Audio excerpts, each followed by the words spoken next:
So during our UPSC journeys, all of us dream of jumping like Sekiro from this valley of 80 to 90 marks to this castle of 100 plus marks. And sometimes it's difficult for us to understand how to make this transition.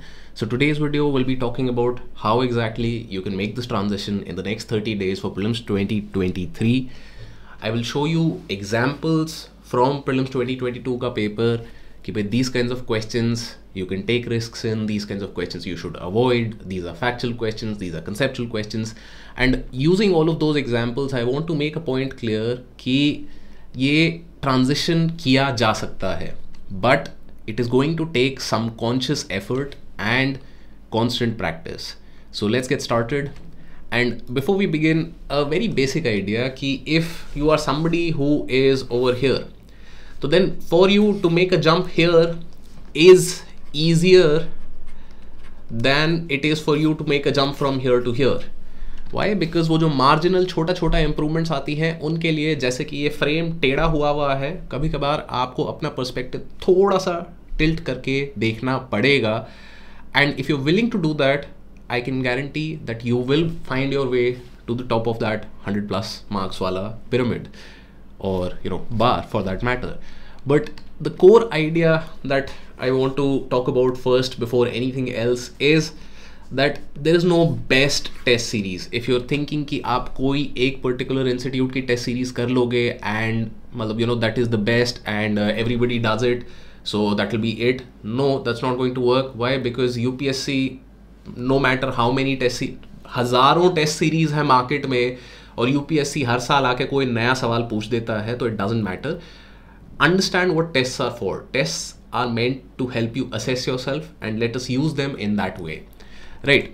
So the core principles that we want to talk about in this video are that after any test there are 3 questions that you need to ask yourself. Number 1, how many conceptual errors did I make? अब conceptual error क्या होता है, conceptual question क्या होता है, factual question क्या होता है, these I will show you examples of from Prelims 2022, and then you have to do that for your next test. If you can do this for at least 10 to 15 tests in the next 30 days, I can guarantee you मतलब 5, 10, 15 number आपके definitely बढ़ेंगे. But दिक्कत होगी इसको करने में क्योंकि effort लगेगा, दिमाग लगाना पड़ेगा, मतलब स्लीप वॉकिंग में नहीं होगा ये. This will require conscious effort from your and. So you have to ask yourself how many conceptual errors, how many factual errors, and how many silly mistakes. So here let's just discuss what are the silly mistakes. Silly mistakes are things like आपने देखा कि भाई correct option आपने सारे देख लिए, आपको answer आता है, but the question was asking incorrect and you did not read this word and hence you marked a question that you knew wrong. Similarly, silly mistakes can be very simple things like कि आपने fact ही गलत पढ़ लिया वहाँ पे, मतलब आप जल्दीबाजी में थे तो भैया आपने कुछ और पढ़ लिया, कुछ और समझ लिया. So these kinds of mistakes which are completely avoidable, which are sort of based on your focus, lack of focus, or to be honest, these are things that need to be absolutely ruthlessly brought down to zero. Silly mistakes का scope हमारे पास नहीं है prelims में, given the intense amount of competition. So between 1 and 2, your fourth question that you have to ask is which is my most common type of error. क्या मैं सबसे ज़्यादा factual mistake करता हूँ या मैं सबसे ज़्यादा conceptual mistake करती हूँ? This is something that you have to ask yourself, and when you find the answer, you will have made progress towards getting 100 plus marks. Now, these are some examples of factual questions. These are all from 2022 का prelims का paper. तो यहाँ पे अब आपको फनम नहीं पता तो नहीं पता, you cannot do anything about it. कुल्हाधरन नहीं पता, आर्यदेव जैन स्कॉलर है, दिगनाग है नहीं है. It's very difficult to do anything about these questions, and factual question में you have to tolerate a certain amount of mistakes. You have to tolerate some errors. Why? Because everybody will make mistakes over here. अब ऐसा नहीं है कि भाई बहुत जो advanced experienced candidates हैं उनको फनम पता है, नहीं पता, हिस्ट्री ऑप्शनल वालों को नहीं पता है. So here everybody is going to make a mistake, and अगर आपकी गलतियां फैक्चुअल क्वेश्चंस में होती हैं तो it is still acceptable. But when we come to conceptual questions, concepts like inflation indexed bonds, तो इधर दो कॉन्सेप्ट्स को उन्होंने कंबाइन किया, इन्फ्लेशन एंड बॉन्ड्स, और उसके बेसिस पे ये सवाल पूछा है. अब ये फैक्चुअल सवाल नहीं है, आपको इन्फ्लेशन समझ आता है, आपको बॉन्ड समझ आता है, आप ये सवाल कर सकते हो. Then if you look at the other question in the corner, monetary policy, concept आपको समझ आता है तो वो क्वेश्चन आप कर पाओगे. आप ये नहीं बोल सकते वहाँ पे कि भैया ये तो फैक्ट था, उसने किया तो मैं कैसे करूँ, क्या करूँ. नहीं, आपको अगर मॉनेटरी पॉलिसी कैसे यूएस का Federal Reserve changing rates impacts India and other banks in the world, concept समझ आता है तो आप ये कर पाओगे. तो इन conceptual questions again we have to reduce errors. अब यहां पे मैं जीरो नहीं बोल रहा, silly mistakes need to be zero, but concepts में मतलब आपका 10 to 15% मैक्सिमम एरर रहना चाहिए, क्योंकि कॉन्सेप्चुअल क्वेश्चन में अगर आप गलती कर रहे हो ना तो आप रेस में पीछे हट रहे हो. And this is something that you have to wholly take into your heart कि कॉन्सेप्चुअल क्वेश्चन बहुत सारे लोग या एटलीस्ट जो सीरियस कैंडिडेट्स हैं वो गलत नहीं करेंगे. यहाँ आपने गलती करी है तो आप रेस में पीछे हुए हो. फैक्चुअल क्वेश्चन सबके गलत होंगे, किसी को नहीं आता फनम. अगर किसी को आता है तो by chance they are like that one lucky person जिसके होम टाउन के नाम पे सवाल आ गया तो भाई आ गया, आप क्या कर सकते हैं, राइट. तो अदर देन दैट कॉन्सेप्ट्स में you have to reduce your errors as much as possible. For this अगर कॉन्सेप्ट दोबारा जाके पढ़ना है, कोई वीडियो देख के रिवाइज करना है, कुछ और रिसोर्स चाहिए, किसी से पूछना है, कोई मेंटर की मदद चाहिए, जो करना है करो, बट कॉन्सेप्ट में गलती नहीं होनी चाहिए, right. Coming to this grey area sort of a thing कि भाई आर दीज फैक्चुअल क्वेश्चंस और are these conceptual questions. So I would suggest that these are conceptual questions. Why? Because अब कायदे से देखा जाए तो आपसे पूछ रहे हैं कि which were the following were treated as reserve subjects, right. List दे दी है कि भाई क्या ये रिजर्व था या नहीं था, बट यहाँ पे मैं बोलूँगा कि अगर आपने रिजर्व एंड ट्रांसफर्ड का कॉन्सेप्ट समझा था गवर्नमेंट ऑफ इंडिया एक्ट 1919 में, where the British did not want to share power, तो you would have understood the idea.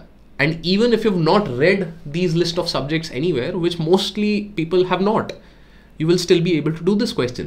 And similarly, question number 15, if you understand powers of the Lok Sabha, and अगर आपको emergency का जो provisions थोड़े बहुत भी अगर याद हैं तो then you can do that question over there. तो इसीलिए I would say that these kinds of questions जो पॉलिटी इकोनॉमी में काफ़ी ज़्यादा आते हैं, इनमें आपको गलतियाँ नहीं करनी है. फैक्चुअल क्वेश्चंस में थोड़ी बहुत गलतियाँ टॉलरेटेड हैं.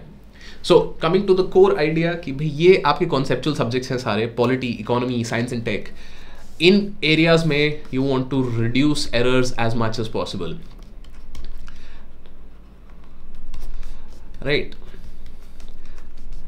एनवायरमेंट लिमिटेड तरीके से मैंने यहाँ रखा है क्योंकि एनवायरमेंट के कुछ कॉन्सेप्ट्स आ जाते हैं, जैसे एसिड रेन पे आपसे सवाल पूछ लिया जाएगा या कुछ बेसिक चीज़ें आपसे पूछ ली जाएंगी, तो those are more conceptual. But these are the factual subject. Ancient, medieval, modern में कुछ कुछ सवाल जैसे अभी हमने देखा थोड़ा, तो they can come from the conceptual side. But art and culture, ancient, medieval, ये बहुत ही ज़्यादा, एंड एनवायरनमेंट के जो फिर आपके डिटेल में घुस के कोने में से वो सवाल पूछ के लाते, तो these are factual. In areas में अगर आप गलती करते हो तो इट इज़ हाईली लाइकली कि other people will do the same.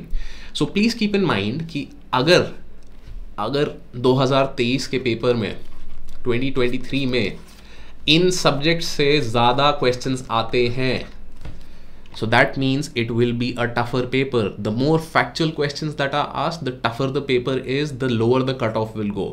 The more conceptual questions are asked, the higher the cutoff will go and the easier the paper will be. Why? Because concept बहुत लोगों को समझ आ जाता है, fact बहुत कम लोगों को याद रहते हैं. मतलब इतने सारे फैक्ट हैं कि भाई नहीं याद कर सकते, right. So keeping that in mind, this is how you decide कि भैया रिस्क कहाँ लेना है. बिना बात के कहीं भी कुछ भी मार्क नहीं कर देना है, जबरदस्ती नहीं करनी है कि मुझे 90 क्वेश्चन अटेम्प्ट करने हैं. अगर आपके पूरे पेपर में फैक्चुअल क्वेश्चन ही है तो भाई no, don't attempt more questions.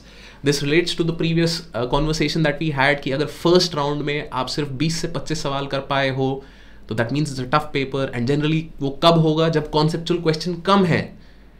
तो इन सच a case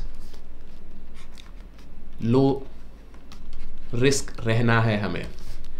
but in case the paper is heavily conceptual, then we have to take higher risk. And this is exactly what I've said over here. You need to take more risk in conceptual questions and less risk in factual questions. Ancient and medieval में बिना बात के तुक्का मत मारो. Economy में अगर आपको concept थोड़ा बहुत भी आता है तो then there is a chance that you should take the short. So that's how you have to think about these, and this is what exactly I want you to practice in the test series.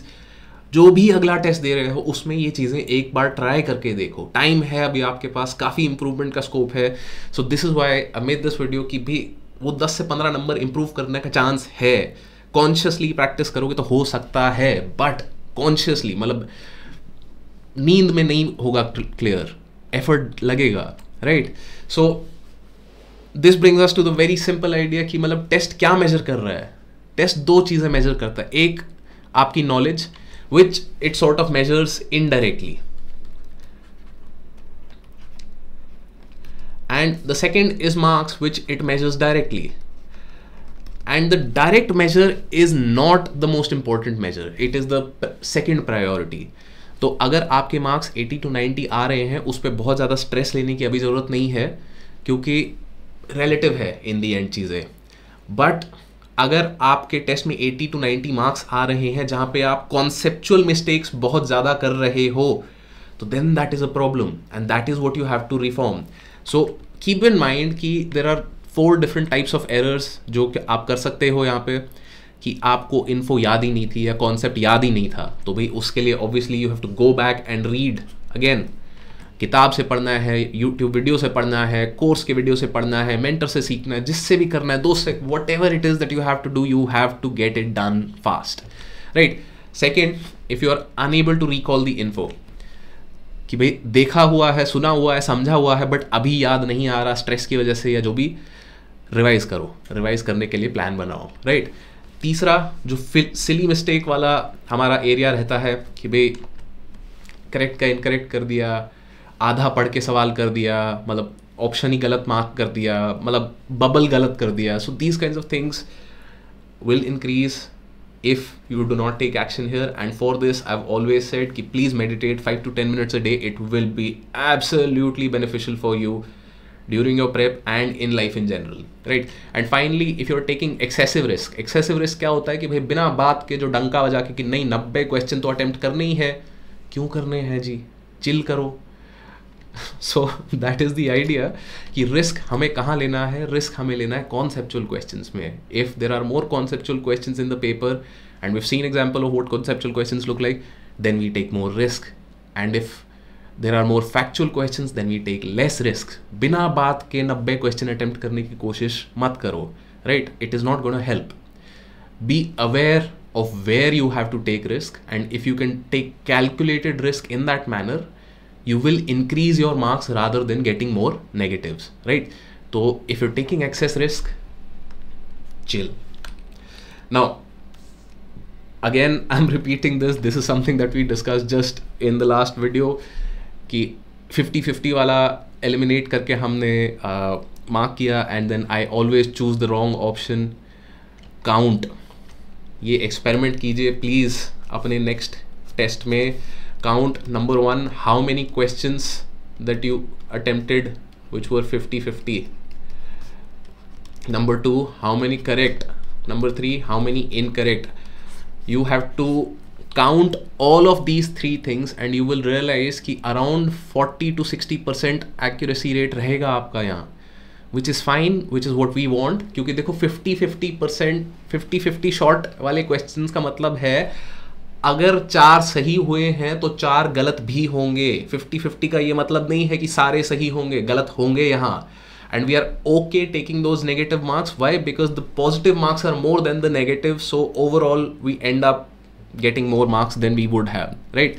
So if you are saying that I always choose the wrong option, go and do this test in the next mock that you give and let me know in the comments below if you're still scoring. मतलब अगर ये check करके आपको पता चलता है कि भाई 50-50 वालों में 90% गलत है आपके, तो please let me know in the comments. I would like to try and help you out as best I can, क्योंकि कुछ कहीं गड़बड़ हो रही है, मैथमेटिक्स के रूल आप तोड़ रहे हो.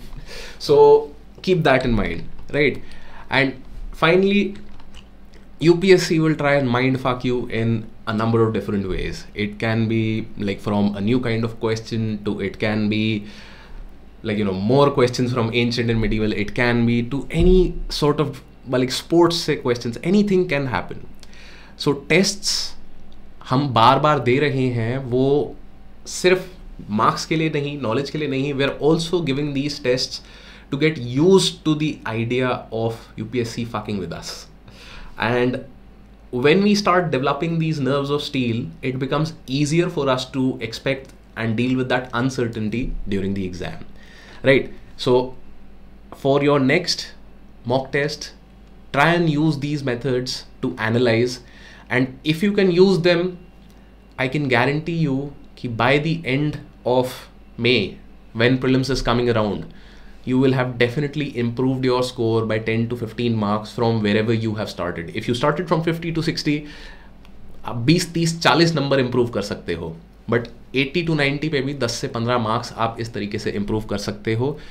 Please do try it out, and if you're facing any doubts, any questions in this, do let me know in the comments, and best of luck on your UPSC journey.